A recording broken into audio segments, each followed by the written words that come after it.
नमस्कार. थोडा प्रॉब्लेम झाला आता, त्यामुळे आपल्याला जरा सुरुवातीच्या काळामध्ये थोडंसं हे झालं.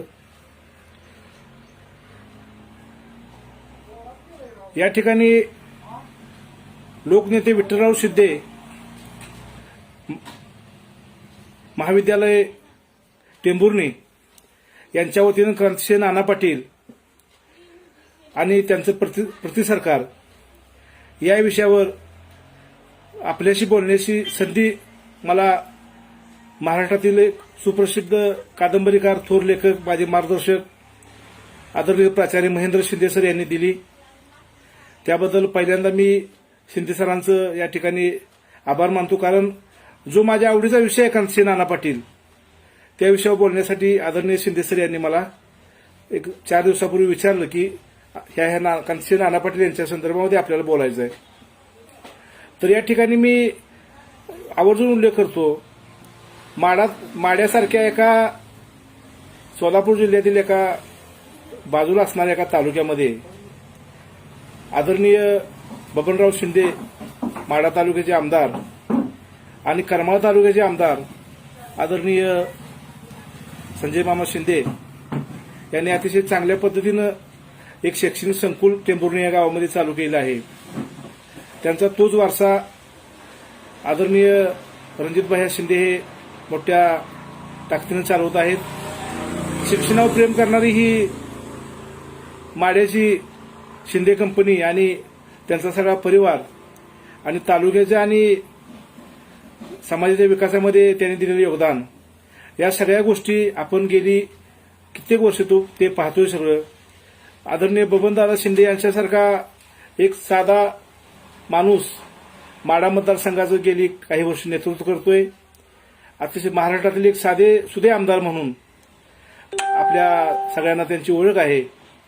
आणि याच एका चांगल्या शैक्षणिक संकुलाच्या वतीनं मला माझ्या आवडीच्या विषयावर बोलण्याची संधी या ठिकाणी आदरणीय प्राचार्य महेंद्र कदम सरांनी दिलेली आहे. आदरणीय प्राचार्य महेंद्र कदम सर हे तसे यांच्याकडे शिकण्याचा काही मला तसा योग आलेला नाही किंवा तसा मी त्यांचा डायरेक्ट विद्यार्थी नाही, पण सरांचे अनेक विद्यार्थी हे माझे मित्र आहेत आणि सातत्यानं सरांच्या ज्या कादंबऱ्या आहेत त्यामध्ये सगळ्यात मला आवडलेली त्यांची आगळे नावाची कादंबरी आहे. त्या कादंबरीनंतर सरांच्या मी प्रेमात पडलो आणि खूप एक ग्रामीण भागातलं, गावगाड्यातलं शेतकरी समूहाचं एक दुःख मांडणारे एक लेखक म्हणून आदरणीय सरांची एक ओळख आहे. आता या ठिकाणी आपल्याला मूळ विषयाकडे वळण्यापूर्वी या ठिकाणी मी आपल्याला एक सांगतो की ज्या क्रांतिसिंह नाना पाटील यांच्या संदर्भामध्ये आपण आज संवाद करणार आहे आगामी 1 तासामध्ये, तर ज्या क्रांतिसिंह नाना पाटील यांनी ज्या भागामध्ये पत्री सरकार उभा केलं किंवा ज्या भागामध्ये राहून त्यांनी हा सगळी देशभक्तीची आणि ब्रिटिशच्या विरोधात चळवळ उभा केली, त्याच रामापूर नावाच्या गावामध्ये आणि ज्या परिसरामध्ये क्रांतिसिंह नाना पाटील हे भूमिकेत होते किंवा इंग्रजांच्या पोलीस ज्यावेळी त्यांना पकडण्यासाठी त्यावेळी त्यांच्या पाठीमागे लागले होते, त्याच परिसरामध्ये त्याच शिवारामध्ये बसून मी या ठिकाणी आपल्याशी मुद्दा म्हणून या ठिकाणी मी गावाच्या बाहेर असणारं जे शिवार आहे की जिथं नाना पाटील यांना त्यावेळेच्या लोकांनी नाना पाटील भूमिकेत असताना तिथल्या हायब्रिडमध्ये किंवा पिकामध्ये आत दडवून ठेवलं होतं आणि रामापूर गावचे भीमाबाई दौलता गायकवाड नावाची जी नाना पाटलांची यांची मानलेली बहीण होती, ती नाना पाटील यांना भाकरी पोच करायची नाना पाटील आणि त्यांच्या पत्री सरकारला. तर त्याच ह्या यादवमळा परिसरामध्ये या ठिकाणी मी आपल्याशी संवाद करतोय. मला त्या भागामध्ये जाऊन आपल्याशी संवाद करावा, ज्या मातीला क्रांतिसिंह नाना पाटील यांचा पदस्पर्श झालेला आहे, ज्या मातीमध्ये नाना पाटील यांच्यावर लोकांनी प्रेम केलं आहे, त्याच ठिकाणी जाऊन मी आपल्याशी संवाद करावा, आपल्याशी बोलावं असं या ठिकाणी मी या निमित्तानं सांगतो. आता अलीकडच्या काळामध्ये आदरणीय या ठिकाणी खूप लोक ऐकण्यासाठी आहेत. मराठी विभाग प्रमुख शिवाजी विद्यापीठाचे रणजित शिंदे सर सुद्धा या ठिकाणी मला इथं दिसत आहेत. खूप मान्यवर लोक या ठिकाणी हे व्याख्यान ऐकण्यासाठी उपस्थित आहेत. तर साधारणपणे 20-21 वर्षाच्या मुलांना प्रश्न पडेल की क्रांतिसिंह नाना पाटील यांच्यावर भूमिगत होण्याची वेळ का आली.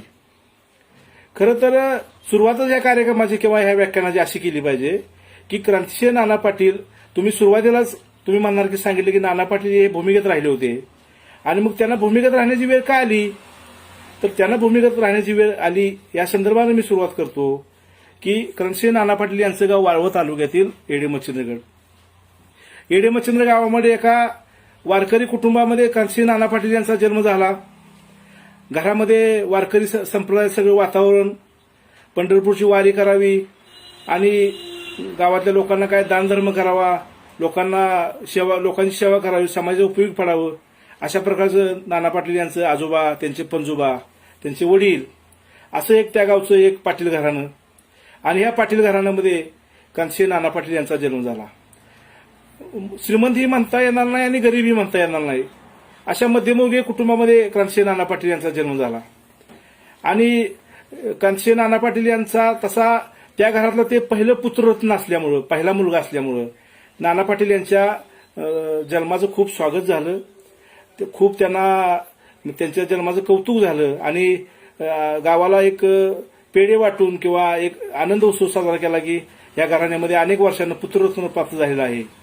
आणि नाना पाटील यांच्या घराची एक परंपरा होती की त्या घरामध्ये जो थोरला जन्माला येईल मुलगा, त्या मुलाला परंपरेने जी चालली आलेली जी माळ आहे, पंढरीची तुळशीची माळ, ती आपण त्याला घालायची.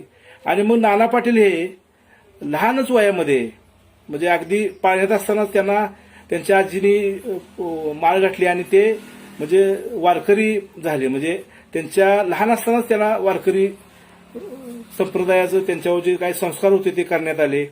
आणि मग ते नाना पाटील हे पुढे भविष्यामध्ये एक म्हणजे आता पुढे मी सांगेनच ते, पण माझी सुरुवात अशी आहे की एका वारकरी कुटुंबामध्ये नाना पाटील जन्माला आले.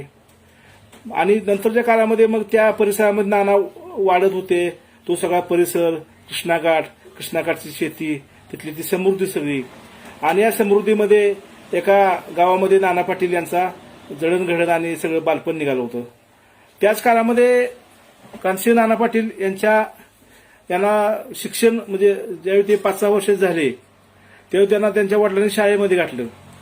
शाळेमध्ये गेल्यानंतर हा मुलगा इतका तल्लख आणि इतका हुशार की शिक्षकांना हा मुलगा खूप आवडायला लागला आणि अतिशय बोलायला एकदम चतुर, अभ्यास सगळं करणार आणि शिक्षकांचे ते असे आवडीचे झाले. शिक्षकांना खूप त्यांच्याबद्दल एक लळा लागला. पण पहिली ते तिसरी शाळा त्या गावामध्ये होती आणि त्या शाळेमध्ये नाना पाटील हे शिक्षण घेतलं. तिसरी झाल्यानंतर मग एकुलता एक मुलगा घरातला, त्यामुळे बाहेरच्या गावाला कसं पाठवायचं, गावापासून इस्लामपूर गाव होतं पण ते लांब होतं गाव. त्या काळात म्हणजे एसटीची सोय नव्हती किंवा बाकीची कुठली वाहनं नव्हती, रस्त्याची सोय नव्हती. त्यामुळं त्या काळामध्ये बाहेर पाठवून हे त्यांना घरच्यांना वाटलं की आता कामापुरते आपले शिक्षण झालेलं, शाळा झाली, ठीक आहे, आता काय लिहायला वाचायला शिकतोय, पोथी वाचतोय, आजीला पोथी वाचून दाखवतोय, आजोबाला पोथी वाचून दाखवतोय, रामायण वाचतोय, महाभारत वाचतोय, त्यामुळे आता काय ह्या मुलाला शिक्षणाची गरज नाही असं त्या आजी आजोबांना आणि वडिलांना वाटलं. आणि तिने नाना पाटील यांना शिक्षणातून त्यांना म्हणजे शिक्षण त्यांचं थांबलं गेलं. त्याच काळामध्ये मग गावातली एक तालीम होती, त्या तालमीमध्ये नाना पाटील गेले. तिथे एक चांगले वस्ताद होते त्या गावचे, त्यांच्याच भावकीतले. ते त्यांना कुस्त्या, म्हणजे त्यांनी तिथे कुस्तीचे डाव शिकले, चांगले कुस्तीगीर म्हणजे घडवण्याचा त्यांचा चंग होता. आणि त्या वस्तादाच्या लक्षात आलं की हा मुलगा खूप चांगला आहे आणि ह्याला जर आपण चांगलं लक्ष दिलं तर हा चांगला भविष्यातला मोठा गावाचं नाव लौकिक करेल, असा पैलवान हा नाना होऊ शकतो. म्हणून वस्तादांनी त्यांच्यावर विशेष लक्ष दिलं आणि मग त्यांना नाना पाटलांना काही कुस्तीचे डावपेच त्यांनी शिकवले. असं झाली गंमत की ते ज्यावेळेला विद्यार्थी असताना नाना पाटील हे शाळेत आवड ठरले, हुशार ठरले. तिथल्या शिक्षकांनी त्यांची पाठ थोपटली. परत ते शिक्षण बंद झाल्यावर ते तालमीत गेले. तिथल्याही त्या तालमीच्या वस्ताच्या लक्षात आलं की हा मुलगा चांगला आहे. म्हणजे जाईल तिथं पहिल्या क्रमांकाला जाणं किंवा जाईल तिथं चांगलं कष्ट करणं, अभ्यास करणं, मेहनत करणं आणि आपलं जे गुणवत्ता आहे ते सिद्ध करणं, अशा प्रकारचं नाना पाटील हे यांचं व्यक्तिमत्व होतं. त्यानंतर आसपासच्या मैदानाला ते वस्ताद प्रेमाने त्यांना घेऊन जायचे, लहान 12-13 वर्षाच्या मुलाला. तर अनेक आसपासच्या शिरट्यामध्ये, पाडळीमध्ये, या गावाची आसपासची होती, रेड्या हन्नाक्षी असतील, या गावामध्ये ह्या पोरानं 12-13 वर्षाच्या अतिशय चांगल्या कुस्त्या केल्या आणि खूप त्या मुलाला एक पैलवान म्हणून अल्पावधीतच ते 12-13 वर्षाचा नाना पाटील नावाचा हा एका शेतकरी कुटुंबातला तरुण मुलगा हा पैलवान म्हणून सुद्धा त्याला चांगलं यायला लागलं आणि गावातल्या लोकांनी तर अक्षरशः नाना पाटील पैलवान व्हावेत म्हणून गुळ खोबरं सुद्धा त्यांना द्यायला काही लोकांनी प्रेमाने सुरुवात केली की बाबा हा खारका खोबरं खाईल, गुळ खोबरं खाईल आणि आपला चांगला पैलवान होईल. आणि वस्तादांनी गावात त्यांची चांगल्या प्रकारचं सांगितलं सगळ्यांना की हा चांगला मुलगा आहे आणि खूप चांगला कुस्ती करतो. आणि अगोदर एक चांगला विद्यार्थी म्हणून त्यानंतर चांगला पैलवान म्हणून नाना पाटील हे चांगले प्रसिद्ध झाले. हीच नाना पाटलांची मल्लविद्या किंवा नाना पाटलांनी जी कुस्ती शिकली, नाना पाटील जे कुस्तीचे डाव शिकले, हेच डाव पुढे त्यांनी जी चळवळ एका सातारा समुद्राच्या पलीकडून आलेल्या इंग्रजांच्या विरोधामध्ये एका सातारच्या त्यावेळी आमचा नाना पाटलांचं गाव हे आता जरी सांगली जिल्ह्यात असलं तर त्यावेळी ते दक्षिण सातारा जिल्ह्यामध्ये होतं. आणि दक्षिण सातारा जिल्ह्यातल्या एका अक्षरशः उपेक्षित किंवा फारसं त्या गावाकडे कोणी आवर्जून जावं असं काही त्या गावाची वेगळी ओळख नसताना देखील आदरणीय नाना पाटील यांनी त्या गावाचं नाव येडी मच्छिंद्रगड हे अवघ्या देशामध्ये पोचवलं. आणि त्यांना सगळ्यात जास्त हे जे लहानपणी जे माणसं भेटली म्हणजे शाळेतले गुरुजी भेटले, त्यानंतर ते वस्ताद भेटले, त्या वस्तादांची शिकवण, आई वडिलांची शिकवण यामुळे अतिशय त्यांना त्याचा पुढे फायदा झाला. तर मित्र हो, मी या ठिकाणी तुम्हाला सांगतो की कुस्ती सुरू असतानाच त्या गावामध्ये एक रामपुरी बाबा नावाचे एक ऋषी किंवा एक संन्यासी त्या गावामध्ये फिरत आले. त्यांना ते गाव आवडलं आणि त्यांनी असा विचार केला की काही दिवस या गावामध्ये राहावं, आपलं नामस्मरण करावं, गावातल्या लोकांना काही 4 गोष्टी अध्यात्माच्या सांगाव्या आणि निघून जावं. आणि असं म्हणून ते रामपुरी बाबा त्या गावामध्ये येडे मच्छिंद्र गावामध्ये राहिले. रामपुरी बाबा हे रोज संध्याकाळी 7, 7:30, 8च्या दरम्यान गावातील लोकांना तिथल्या मंदिरामध्ये एकत्रित करत आणि प्रवचन सांगत, कीर्तन सांगत आणि लोकांना आध्यात्मिक प्रकारचं ज्ञान, व्यावहारिक ज्ञान किंवा गावातल्या काय प्रापंचिक गोष्टी अशा प्रकारचं शिक्षण ते त्या लोकांना प्रवचनातून उघड द्यायचे. त्या काळामध्ये असं झालं की नाना पाटील हेही सुद्धा त्या रामपुरी बाबांच्या सहवासात आले आणि तिथं उठाठेव करताना त्या रामपुरी बाबांची किंवा त्यांच्याशी संवाद करताना रामपुरी बाबांचे असं लक्षात आलं की ह्या गावात अनेक मुलं आहेत, तरुण पोरं, पण हा नाना पाटील नावाचा जो मुलगा आहे, नाना रामचंद्र पाटील, हा काहीतरी वेगळा आहे, ह्याच्यात काहीतरी वेगळं टॅलेंट आहे. त्यामुळे त्यांनी नाना पाटलांशी संवाद चालू केला आणि त्यांच्या लक्षात आलं की ह्या मुलाला जर चांगलं शिक्षण मिळालं तर हा मुलगा भविष्यात खूप मोठा होईल आणि जर शिक्षण नाही मिळालं तर ह्याच्यातलं जी काही गुणवत्ता आहे, ह्याच्यातलं जे काही टॅलेंट आहे हे वाया जाईल. त्यामुळे त्यांनी एक दिवस त्यांच्या वडिलांना बोलवून घेतलं आणि त्यांना म्हणले रामपुरी बाबा की तुम्ही एक काम करा, तुम्ही ह्या मुलाला इथं ठेवू नका गावामध्ये, ह्याच्या शिक्षणाची काहीतरी आपण सोय करूया. मग त्यांनी अडचण सांगितलं की इस्लामपूरला काय ह्या मुलाला मी पाठवू शकत नाही आणि इथून तर हा मुलगा जाऊ शकत नाही. रामपुरी बाबा हे नाना पाटलांच्या सगळ्या त्या छोट्या नाना जे होते त्यांच्या खूप प्रेमात पडले होते.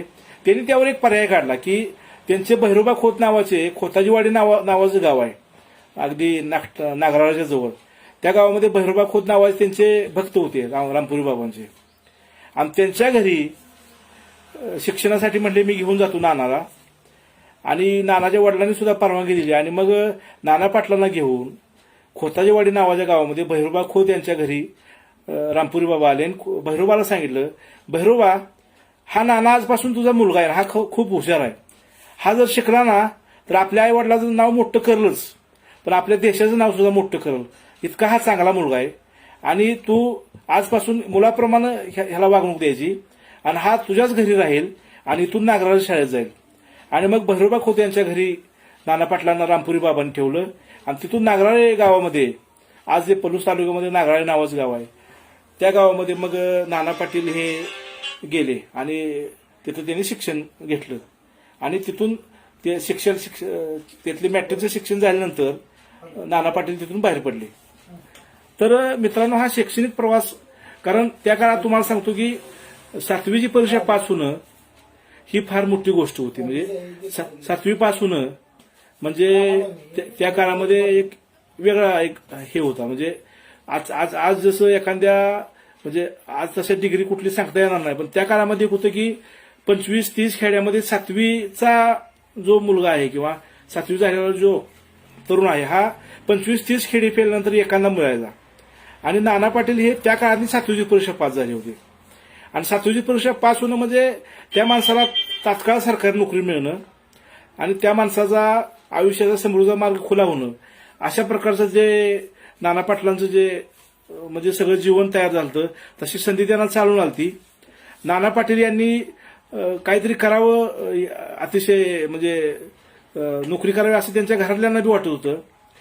पण अतिशय वाचन केलेल्या, समाज बघितलेल्या, रामपुरी बाबांचे प्रवचन ऐकलेल्या, लहानपणापासून सगळं डोळसपणे पाहिलेल्या नाना पाटलांच्या मनात मात्र वेगळं चालू होतं. त्यांना नोकरी करावी, संसार करावा, पैसे आणावेत, घर मोठं करावं, चांगला वाडा बांधावा, गाडी घोडं घेऊन फिरावं, असं नाना पाटलांना मुळीच वाटत नव्हतं.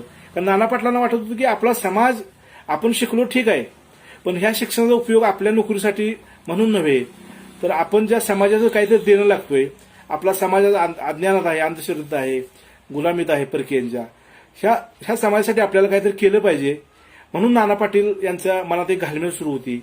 असं 4-5 महिने गेले आणि वडिलांच्या आणि आईंच्या लक्षात आलं की 7वी पास झालेला आपला मुलगा आहे, हा काही काम करत नाही, हा दिवसभर नुसतं पुस्तक वाचत बसतो, मित्रमंडळीला बोलवतो आणि काहीतरी बोलत बसतो, गप्पा मारत बसतो, आणि ही जी पोरं बोलतायत हे आपल्या लक्षात बी येत नाही. देश, इंग्रज, स्वराज्य, स्वातंत्र्य असं सगळं ह्या मुलांच्या तोंडात आहे. ही काय म्हणजे आपल्या व्यावहारिक जे जीवनातले जे शब्द आहेत, म्हणजे लग्न असू द्या किंवा शेतीतलं, पिकातलं, असलं काहीच बोलत नाहीत ही पोरं बोलतायत स्वातंत्र्य, स्वराज्य, महात्मा गांधी, काय अशा प्रकारची ही पोरं बोलत आहेत. त्यामुळे त्या वडिलांना काळजी वाटायला लागली आणि वडिलांनी त्यांना खूप आग्रह केला किंवा घरातल्यांनी सगळ्यांनी त्यांचा एक वेगळ्या प्रकारचं एक प्रेशर आणलं. आणि मग नाईलाज असतो नाना पाटील यांनी नोकरीला अर्ज केला तलाठ्याच्या, आणि त्यांना तात्काळ सुरली नावाचं जे गाव आहे कराड तालुक्यामधलं आज, तिथे त्यांना तलाठ्याची नोकरी मिळाली. आणि मग तलाठ्याची नोकरी करत करत ते मग जेवढं काय त्यांना सामाजिक तेवढं करता येईल तेवढं करत होते. पण त्या नोकरीमध्ये ते काय असे मन रमलं नव्हतं त्यांना. जरी नोकरीमध्ये गेले तरी ते सत्यशोधक चळवळीचं काम करत होते. ते सत्यशोधक जलसे ह्या भागामध्ये सातारा जिल्ह्यामध्ये व्हायचे, तिथं जलशाला जायचे, लोकांना सांगायचे शिक्षण घ्या, पोरांना शिकवा. म्हणजे गावामध्ये आलेला जो तलाठी आहे हा 7-12पेक्षा आणि बाकीच्या गोष्टीपेक्षा म्हणजे दुसरंच सांगतोय, म्हणजे पोरांना शिकवा, शिक्षण महत्वाचं आहे, महात्मा फुलेंचे विचार सांगायचे, शेतकऱ्यांचा आसूड संदर्भात सांगायचे, महात्मा फुलेंचा विचार, सत्यशोधक विचार, इंग्रज राज्य कसं आपलं शोषण करतंय, हे सगळं नाना पाटील सांगायचे. आणि त्या गावच्या लोकांना सुद्धा एक आश्चर्य वाटायला लागलं की सरकारी नोकर असून सुद्धा हा माणूस सरकारच्या विरोधात कसा काय बोलतोय किंवा सरकारच्या विरोधामध्ये बोलण्याचं ह्याचं धाडस कसं काय होतंय. अशा प्रकारची लोक गावात चर्चा करायला लागली. अर्थात ती चर्चा नाना पाटलांच्या वरिष्ठापर्यंत गेली नव्हती किंवा नाना पाटील गावात काय करतात ह्याचं रिपोर्टिंग काय तोपर्यंत त्यांच्या वरिष्ठांना कळलं नव्हतं. त्यानंतर काही दिवसांनी नाना पाटील यांची कराड तालुक्यातील वाटरला बदली झाली. आणि वाटरला बदली झाल्यानंतर वाटर हा तसा सगळा सत्यशोधक चळवळीचा सगळा भाग, आणि त्या चळवळीमध्ये वाटराच्या गावामध्ये नाना पाटलांच्या ज्या ह्या सरकारविरुद्ध जे काय कारवाया होत्या ह्या वरिष्ठांच्या लक्षात आल्या आणि वरिष्ठांनी त्यांच्यावर एक लक्ष ठेवलं, म्हणजे त्यांच्यावर एक वॉचिंग ठेवलं. आणि मग गोष्ट अशी झाली की नाना पाटील हे सरकारी यंत्रणेच्या वरिष्ठांच्या डोळ्यावर आलं त्यांचं काम. आणि मग एक दिवस काय झालं, नाना पाटील यांनी हे केलं आपलं महसूल गोळा केला गावाचा, आणि तो मुलकी पाटलांच्या जवळ भरायला म्हणून दिला. पण मुलकी पाटलांनी काय केलं, तो नाना पाटील म्हणले मला कुठतरी असाच कार्यक्रम होता काहीतरी, नाना पाटलांनी मुलकी पाटलाकडे तो महसूल दिला आणि नाना पाटील कार्यक्रमाला त्या कार्यक्रमाच्या ह्याच्यामध्ये निघून गेले. पण मुलकी पाटलांनी काय केलं की तो महसूल भरलाच नाही 2-3 दिवस. ज्यावेळी सरकारी अधिकारी आले त्यावेळी लक्षात आलं त्यांचं की नाना पाटलांच्याकडे जमा झालेली रक्कम आहे ती त्या हिने भरलेली नाही. त्यामुळं त्यांना जाब विचारला अधिकाऱ्यांनी. नाना पाटलांनी सांगितलं बाबा मी असं त्यांची कागदपत्र दाखवली की मी या मुलकी पाटलाकडे मी ही रक्कम दिली आहे. खरं पाहता नाना पाटील यांनी जर म्हणजे स्टँड घेतला असता त्यावेळेला तर मुलकी पाटीलला 100% कारवाई झाली असती आणि त्यांच्यावर 100% त्यांना इंग्रज सरकारने त्याची ऍक्शन घेतली असती. पण नाना पाटलांनी मुलकी पाटलाला अजिबात त्यामध्ये हे केलं नाही. त्याला वाचवण्यासाठी नाना पाटील यांनी ती जबाबदारी स्वतःवर घेतली. आणि मग स्वतः जबाबदारी घेतल्यामुळं त्यांना इंग्रज सरकार म्हटले की आता तुम्हाला नोकरीत राहता येणार नाही. नाना पाटील म्हटले मी एका मिनिटात राजीनामा देतो, मला काही गरज नाही या नोकरीची. ऍक्च्युली हा ज्यांना क्रांतिसिंह असं म्हणलं आचार्य यात्रेंनी, हा सिंहच होता खरं तर. आणि ह्या सरकारी नोकरीमध्ये ह्या सिंहाला असं कोंडलेलं होतं आणि तो प्रसंग त्यांच्या आयुष्यामध्ये आला आणि त्या प्रसंगानंतर हा कोंडलेला सिंह आहे तो असा पिंजऱ्यातून मोकळा झाला. आणि त्यानंतर या सिंहानं काय केलं हे उभ्या महाराष्ट्रानं बघितलेलं आहे. आपल्याला सगळ्याला सुद्धा माहिती आहे की नाना पाटील यांनी नोकरीचं जे काही त्यांच्याकडे जी काही नोकरीची जबाबदारी होती ती झटकून टाकली आणि नाना पाटील बाहेर आले आणि तिथून पुढे खऱ्या अर्थानं नाना पाटील यांच्या व्यक्तिमत्वाला किंवा त्यांच्या कामाला सुरुवात झाली. तिथनं पुढचं जे नाना पाटलांचं जीवन आहे म्हणजे बालपणीचं जीवन, त्यावेळी महात्मा गांधीजींनी सविनय कायदेभंग करा असं ज्यावेळेस सांगितलं त्यावेळी नाना पाटलांनी सविनय कायदेभंग केला आणि त्या बदल्यात त्यांना आयुष्यातील पहिली शिक्षा 6 महिन्याची झाली. आणि ती शिक्षा त्या नाना पाटलांनी आनंदाने सहन केली की मला काही जरी झालं तरी मला आता इथून पुढच्या काळामध्ये देशासाठी काम करायचं आहे, मला समाजासाठी काम करायचं आहे. आणि नाना पाटील हे वारकरी होते, ते गमतीने म्हणायचे, अनेकदा म्हणलेले आहेत, भाषणामध्ये म्हणलेले आहेत की मी मालकरी आहे पंढरपूरचा, पण मी वाऱ्या केल्या म्हणले जास्तीत जास्त आयुष्यामध्ये येरवड्याच्या म्हणजे तुरुंगाच्या वाऱ्या. तर अशा प्रकारचं मग त्यानंतर मग एक पत्री सरकार नावाचं एक संकल्पना या ठिकाणी आपल्याला नाना पाटलांच्या आयुष्यामधलं की नाना पाटील म्हणजे पत्री सरकार आणि पत्री सरकार म्हणजे नाना पाटील होतं. ते पत्री सरकार कसं होतं आणि पत्री सरकार करावं असं नाना पाटील यांना का वाटायला लागलं किंवा पत्री सरकार हे या देशामध्ये उभा केलं पाहिजे असं नाना पाटील यांना का वाटायला लागलं. तर सगळ्यात महत्वाचं असं झालं की नाना पाटील ज्यावेळेला नोकरीमधून बाहेर पडले तेव्हा त्यांच्या लक्षात आलं की गावागावामधले जे काही गावगुंड आहेत, टगे आहेत, सावकार आहेत, हे इंग्रजांच्या बळावर इंग्रजी सत्तेच्या काळामध्ये सामान्य माणसाला प्रचंड त्रास देत आहेत, सामान्य माणसाला लुटत आहेत, गोरगरीब हैराण झालेला आहे. आणि हा गोरगरीब ज्यावेळेला पोलीस स्टेशनमध्ये जायचा दाद द्यायला किंवा दाद न्याय मागायला, तेव्हा मिंदी असलेले त्या काळातले जे सगळे पोलीस होते ते गोरगरिबांना न्याय देऊ शकत नव्हते, पण गावगुंडाचं मात्र संरक्षण ते करायचे. त्यामुळे सामान्य जनता ही वैतागली होती आणि कुणीतरी यावं आणि आमच्यावर अन्याय दूर करावा. म्हणजे आपल्या समाजामध्ये असतं की कुणीतरी अवतार घ्यावा किंवा कुणीतरी यावं ना आम्हाला ह्यातनं बाहेर काढावं, अशा प्रकारच्या मनोवृत्ती लोकांची तयार झाली होती. लोक अक्षरशः उद्धारकर्त्याची वाट बघत होती. त्याच काळामध्ये क्रांतिसिंह नाना पाटील नावाचा माणूस, क्रांती अग्रणी जी डी बापू लाड नावाच्या माणसाला, क्रांती अग्रणी नागनाथांना नावाच्या माणसाला, क्रांती अग्रणी पांडू मास्तर नावाच्या माणसाला, क्रांतीवीर भगवानराव बप्पा नावाच्या माणसाला, अशा आणि भगवानराव सूर्यवंशी असतील किंवा आमच्या गावचे तुकादादा गायकवाड असतील, ह्या सगळ्या तरुणांना नाना पाटलांनी एकत्र केलं आणि त्यावेळेला एकच केलं की पत्री सरकारनं म्हणजे पत्री सरकार म्हणजे इंग्रजांची राजवट आहे ती आम्हाला मान्य नाही, इंग्रजांची राजवट आम्ही नाकारतो.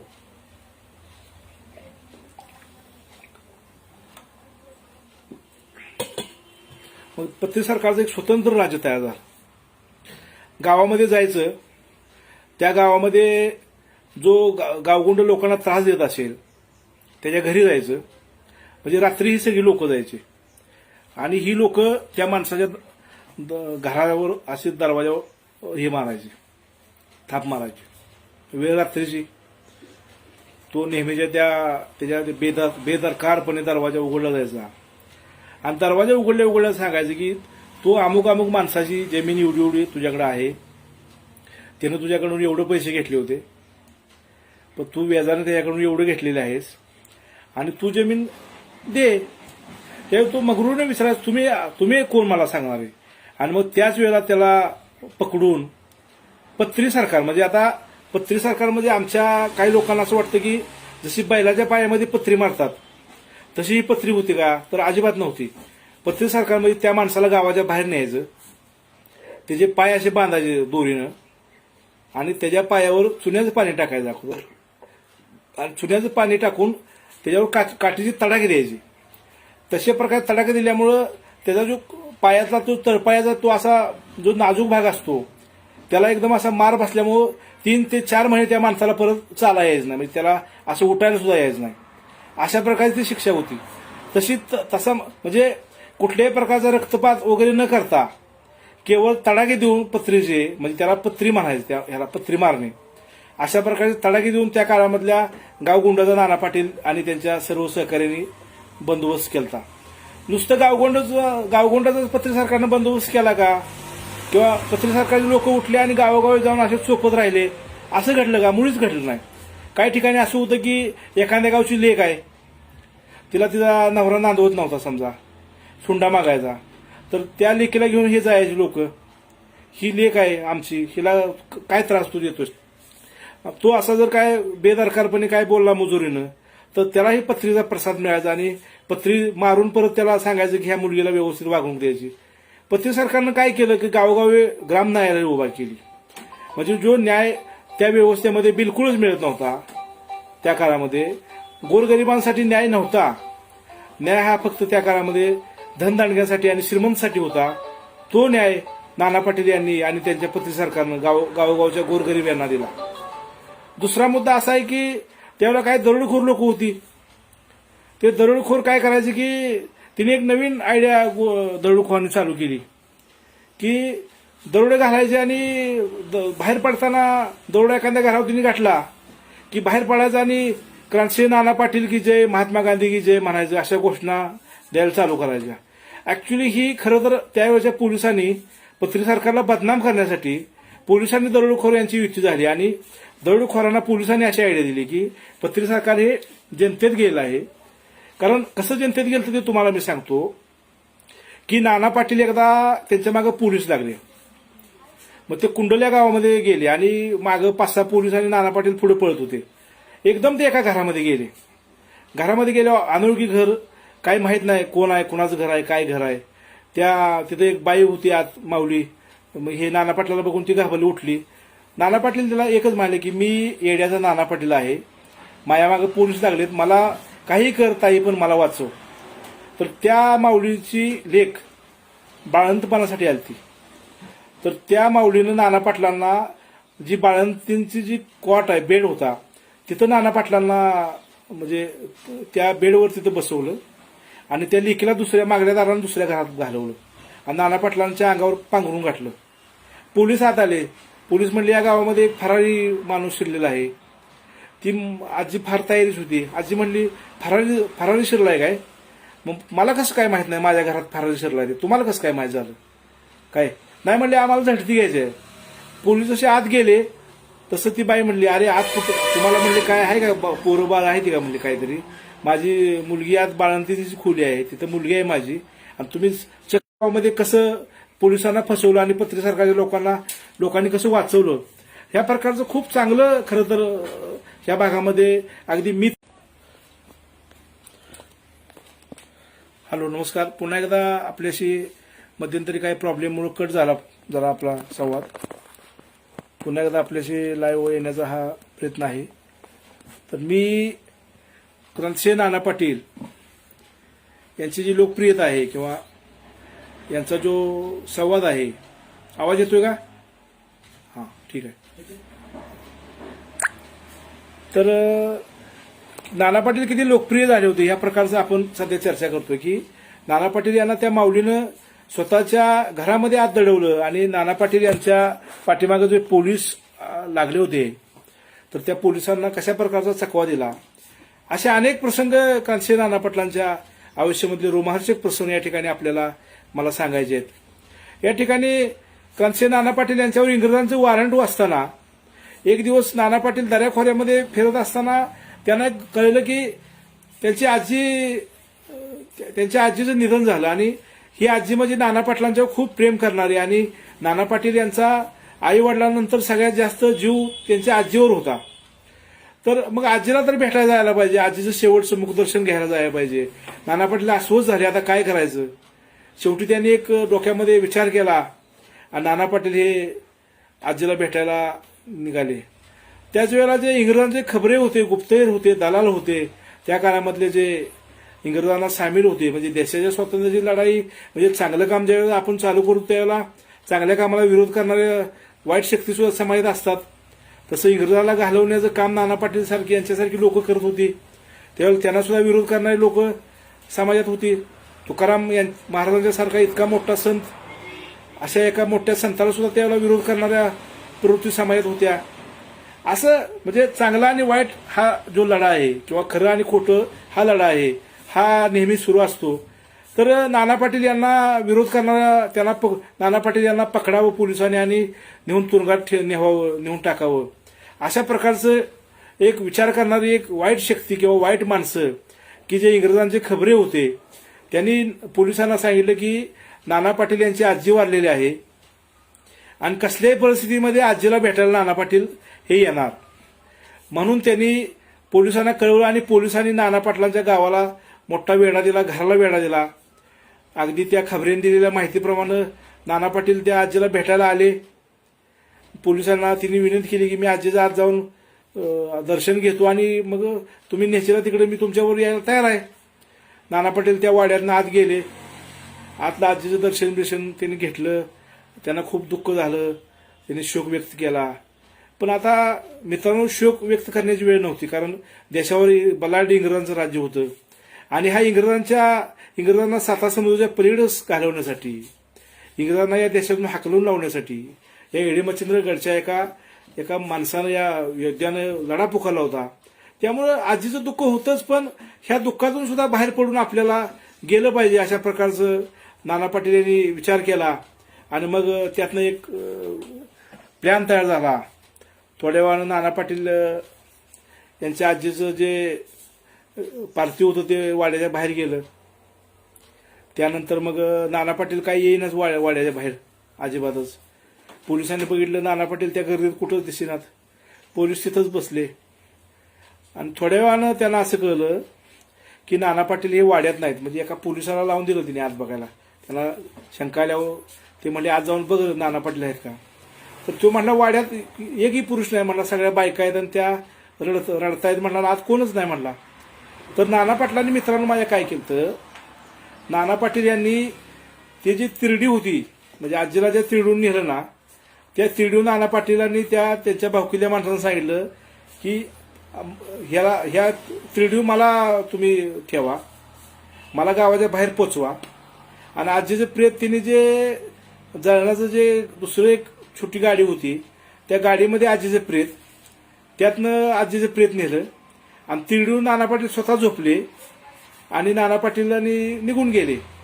तर आज आपण शुभ अशुभ ह्या सगळ्या कल्पना मानतो. म्हणजे आपण बऱ्याच गोष्टी पाळत असतो, पण विचार करा, एक 40-42 वर्षाचा एक तरुण त्यावेळेला स्वतः तिरडीवर झोपायला तयार झाला. म्हणजे असं कोण तयार होईल का? म्हणजे काय कशा प्रकारचं त्यांच्या त्या सगळ्या प्रेरणा असेल किंवा काय कशा प्रकारचा त्यांची विचार करण्याची पद्धत असेल. आणि त्या तिरडीवरून नाना पाटील हे पोलिसांना चकवा देऊन गेले. तर अशा नाना पाटलांच्या अनेक गोष्टी. एकदा नाना पाटील आमच्या खानापूर तालुक्याच्या एका माळावरून पोलीस मागे लागले होते. नाना पाटीलांनी चकवा दिला आणि दुसऱ्या गावात गेले. असं एक मोठं माळ होतं, त्या माळावर काय गुराखी गुरं राखत होते. तर गुराखी गुरं राखत असताना एक गुराखी पवाडा म्हणत होता पोरगा, आणि तो पवाडा असा होता म्हणून काय ऐकायचं नाना पाटील त्या मुलाच्या जवळ गेले. तर तो मुलगा शाहीर शंकरराव का निकमान लिहिलेला नाना पाटील यांचा पवाडा, तो मुलगा आहे तो नाना पाटील यांचा पवाडा म्हणत होता. आणि त्या पवाड्यामध्ये नाना पाटील यांनी तो पवाडा ऐकला आणि नाना पाटील म्हणले, तुम्ही त्या मुलाला म्हणले, तो जो मुलगा होता त्याला म्हणले, तुम्ही हा माणूस ज्याचा पवाडा तुम्ही म्हणताय तो नाना पाटील तुम्ही पाहिलाय का? त्या मुलालाच नाना पाटील म्हणतायत. तर तो मुलगा म्हणला, गुराखी मुलगा, गुरु राखणारा पोरगा, की नाना पाटील यांना मी पाहिलेलं नाही, पण नाना पाटील यांना मला बघायचं आहे म्हणला. तर नाना पाटील हे एक आख्यायिका झालती. नाना पाटील ही दंतकथा झालती. लोक अक्षरशः कोण पवाडा म्हणत होतं. एका गावातून ते रात्री पहाटे 4 वाजता निघाले होते. जात्यावर एक महिला दळण दळत होत्या. ववी ऐकायला आली, नाना धर्माचा भाऊ माझा, नाना डोंगरचा राजा. नाना पाटलांनी तिथं म्हणजे पहाटेची वेळ आहे, सगळे स्वातंत्र्य सेना निघाले आहेत ह्या गावातून त्या गावात. ही लोक सगळी रात्रीचा प्रवास करायची आणि एका चिखलगोठण नावाच्या गावामध्ये आले आणि जात्यावर त्या माऊलीने सूर झाला होता आणि ती माऊली म्हणत होती की माझं सगळं आयुष्य हे माझ्या नाना पाटील नावाच्या भावाला दे. नाना पाटलांच्या अंगावर शहारी उभा राहिली मित्रांनो. आणि ते म्हणाले की जे ही माऊली कोण आहे मला मला माहीत नाही, हिला मी पाहिलेलं नाही आणि तिचं आयुष्यही मला द्यायला तयार आहे.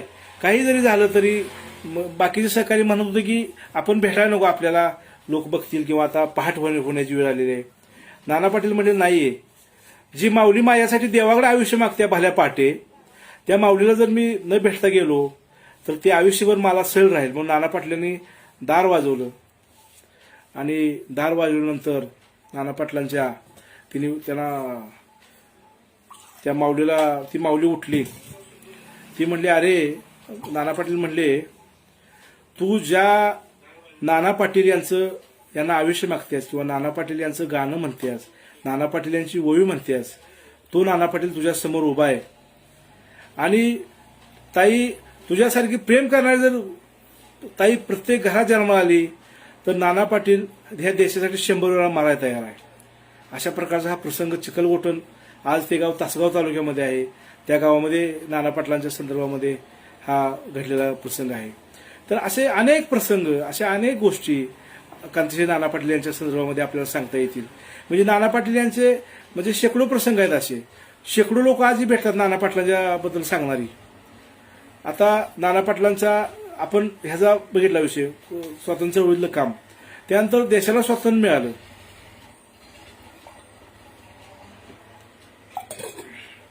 देशाला स्वातंत्र्य मिळाल्यानंतर सुद्धा नाना पाटील यांनी शेतकरी कामगार पक्षाचं वाट पकडली. पण त्यांनी मनात आणलं असतं ते आमदार मंत्री काहीही होऊ शकले असते, पण सत्तेच्या जवळ ते गेले नाहीत किंवा सत्तेकडे ते गेले नाहीत नाना पाटील. तर त्यांनी शेतकरी कामगार पक्षाचा जो विचार आहे तो स्वीकारला आणि त्यात तिकडे ते म्हणजे तो विचार त्यांनी मांडला किंवा तो विचार त्यांनी स्वीकारला आणि त्या विचाराने त्यांनी आयुष्यभर वाटचाल केली.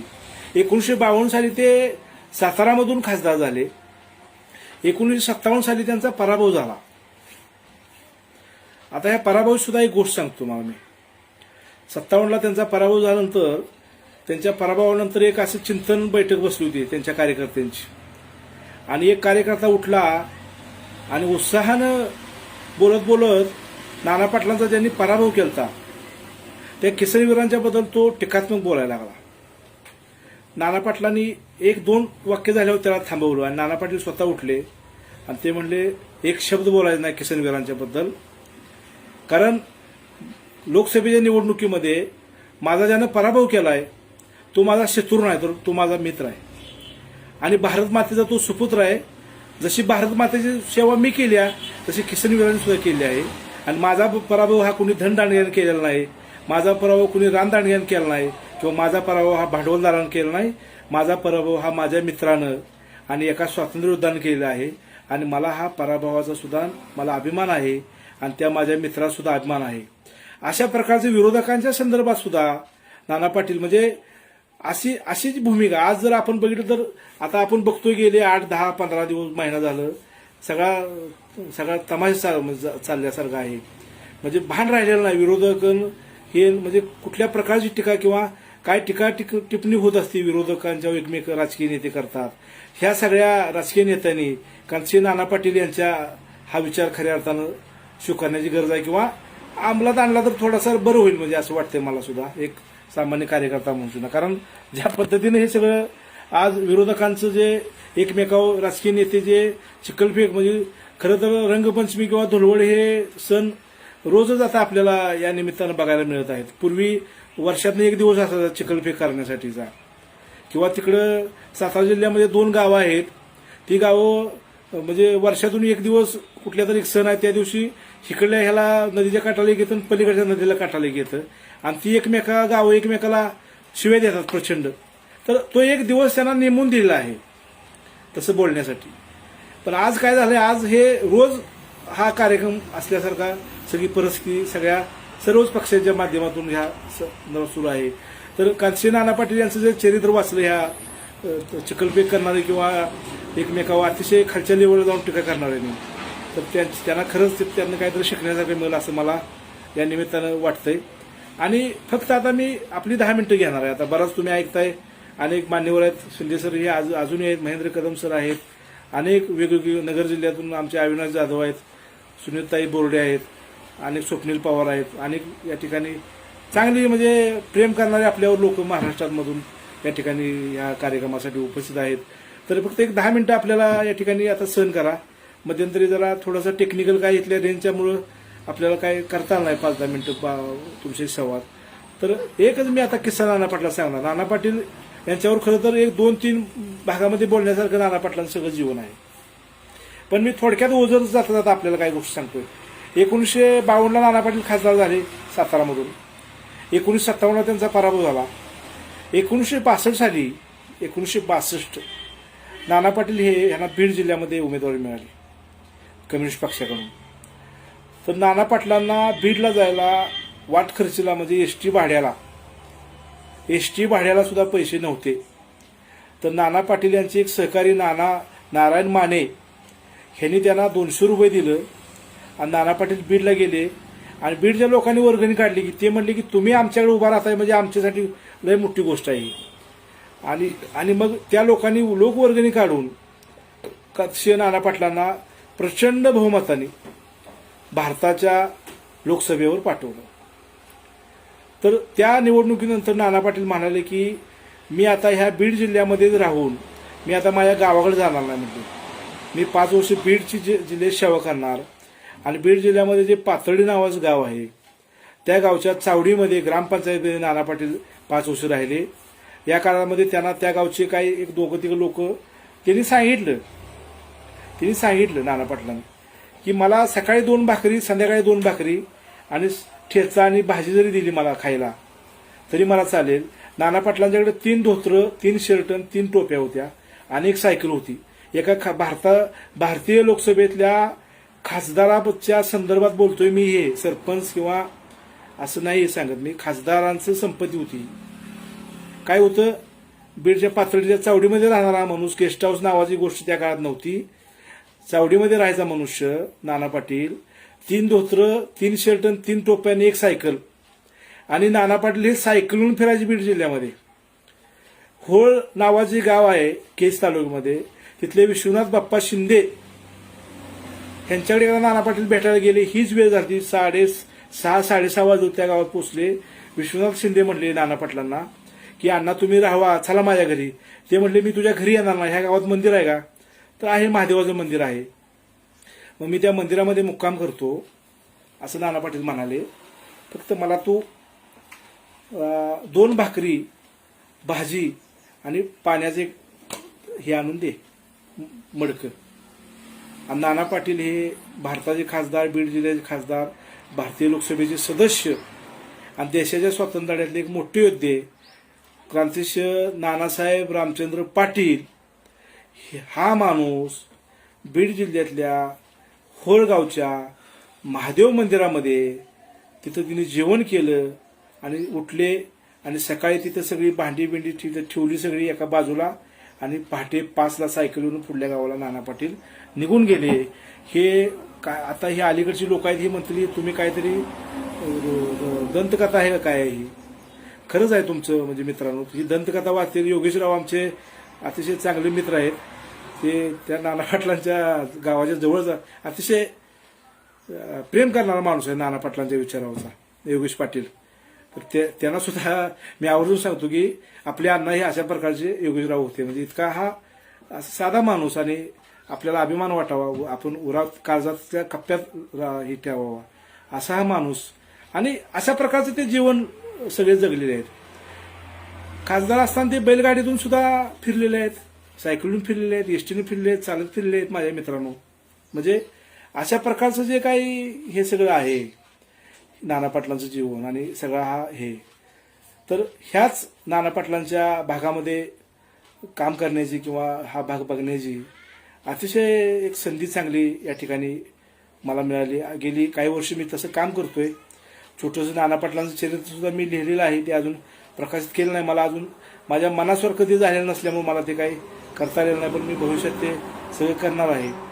मी ज्या परिसरात राहतो 5 किलोमीटरवर यशवंतराव चव्हाण साहेबांचं गाव, 9 किलोमीटर क्रांती आग्रही जी डी बापू लाड आणि 5 किलोमीटर कॉम्रेड भगवानराव सवाशे आणि 9 किलोमीटरला पत्ती सरकारचे प्रचार मंत्री आणि महाराष्ट्रातील थोर मोठे शाहीर शंकरराव निकमांचं गाव. असा हा सगळा परिसर, जिकडे जाऊ तिकडे क्रांतीवीर आणि क्रांतिकारक आहेत आमच्याकडं. त्यामुळे अतिशय मला अभिमान आहे ह्या गावात. आता आदरणीय कॅप्टन रामभाऊ लाड आजही आपल्यात आहेत. म्हणजे आनंद आहे की तो मनुष्य जाता येता जरी त्या रामभाऊ लाड यांच्याकडे बघितलं तरी आम्हाला एकदम अशी ऊर्जा मिळते की बघा हा 98 वर्ष तरुण कसा काठी फिरवतोय, कसा उभा राहिलाय, कसा वाघासारखा उभा राहिलाय. असं हे सगळा भाग आहे. सगळं जीवन आम्हाला ह्या लोकांचं जी डी बापूंना बघता आलं. जी डी बापूंच्या बरोबर काही 1-2 आंदोलनं म्हणजे मी लहान असताना म्हणजे बापू आमच्या लढ्याचे नेते होते. 2006-5च्या काळामध्ये दुष्काळ पडला असताना बापूने आम्हाला हाक दिली की तुम्ही पोरांनो फी भरू नका, परीक्षा फी, दुष्काळ पडलेला. आणि आम्ही ते आंदोलन केलं आणि त्यामध्ये आम्हाला यश मिळालं होतं. नाना पाटलांचे नातू सुभाष पाटील आहेत, बापू आमचे वडवेचे क्रांतीवीर रंगाला हौसाक आहेत. सगळी ही माणसं आहेत आपल्यासोबत आणि अतिशय चांगल्या पद्धतीने तिने आशीर्वाद प्रेम या ठिकाणी दिलं. असे म्हणजे माझं काय मत आहे की नाना पाटलांच्या संदर्भामध्ये बोलणारे असे गावोगावी लोक तयार झाले पाहिजेत. खरं तर हा एवढा मोठा माणूस, हा एवढा उपेक्षित का राहिला? नाना पाटील म्हणजे इतका मोठा माणूस, हे जर वेगळ्या विचारसरणीचे कुठले असते आणि तिने जर सायकलून खासदार असताना फिरले असते तर त्यांना कुठं ह्या लोकांनी नेलं असतं, ठेवलं असतं, किती मोठं त्यांची चरित्र छापून आली असती.